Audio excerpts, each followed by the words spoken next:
Hello everyone, welcome to my YouTube channel. इस video में हम बात करने वाले हैं Himachal Pradesh state electricity board में टीमेट और हेल्पर भर्ती के बारे में। अगर आप आज का हिमाचल का कोई भी न्यूज़पेपर देखोगे तो आपको इसमें टीमेट और हेल्पर भर्ती की न्यूज़ देखने को मिल जाएगी। ऐसा इसलिए है क्योंकि पिछले कल विधानसभा के सत्र के दौरान इस भर्ती की बात हुई है, जहां पे मुख्यमंत्री जी ने बताया कि जल्दी ही आपको टीमेट और हेल्पर की भर्ती देखने को मिल सकती है और ये आउटसोर्स बेसिस पे भरने की बात करी जा रही है, क्योंकि उन्होंने बताया कि जब तक रेगुलर भर्ती नहीं होती है तब तक जैसे जल शक्ति विभाग में आपको भर्ती देखने को मिलती है वैसे ही आपको टीमेट लाइनमैन का हो गया, हेल्पर की भर्ती देखने को मिल सकती है। लेकिन यहाँ पे आप एक इस तरह भी सरप्राइज हो सकते हो कि 2023 में ऑलरेडी नोटिफिकेशन, जो ऑफिशियल नोटिफिकेशन इलेक्ट्रिसिटी बोर्ड की तरफ से जारी हुई थी, उसमें उस टाइम ही क्लियरली मेंशन था कि आपको ये भर्ती आउटसोर्स बेसिस पे देखने को मिलेगी। सरकार यहाँ पे भी बचना चाहती है क्योंकि हिमाचल में इस टाइम पे बहुत सारी आउटसोर्स भर्तियाँ हमें देखने को मिल रही है और आउटसोर्स भर्ती का भी विरोध होता है।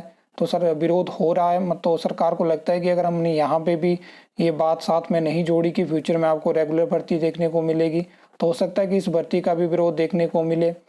तो इस तरह की रिक्रूटमेंट अब अगर सरकार आउटसोर्स बेसिस पे करती है तो आप उम्मीद लगाइए कि आपको रेगुलर पोस्ट कब देखने को मिलेगी, जबकि आपको पता है कि टीमेट और हेल्पर भर्ती में हमें एग्ज़ाम देखने को नहीं मिलता है। तो राज्य चयन आयोग हमीरपुर का यहाँ पे कोई रोल नहीं है। अदरवाइज इस भर्ती में एग्ज़ाम होता तो बोल सकते थे कि चलिए अभी एग्ज़ाम नहीं हो रहे हैं तो टीमेट और हेल्पर की भर्ती हमें आउटसोर्स बेसिस पे ही फिलहाल देखने को मिल जाती।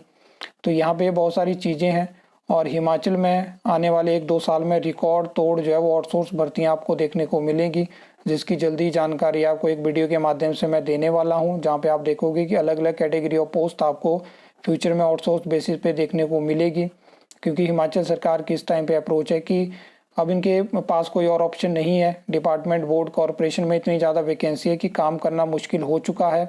तो आउटसोर्स बेसिस ही इन्होंने एक ऑप्शन बनाया है कि आउटसोर्स बेसिस पे भर्ती करते जाओ, बाद में देखेंगे, जब तक हमारी सरकार है तब तक हम भर्ती कर लेंगे। नेक्स्ट अगर कोई और सरकार आती है तो फिर वो देखती रहे कि उन्होंने क्या भर्ती करनी है, रेगुलर भर्ती करनी है या आउटसोर्स बेसिस पे भर्ती करनी है।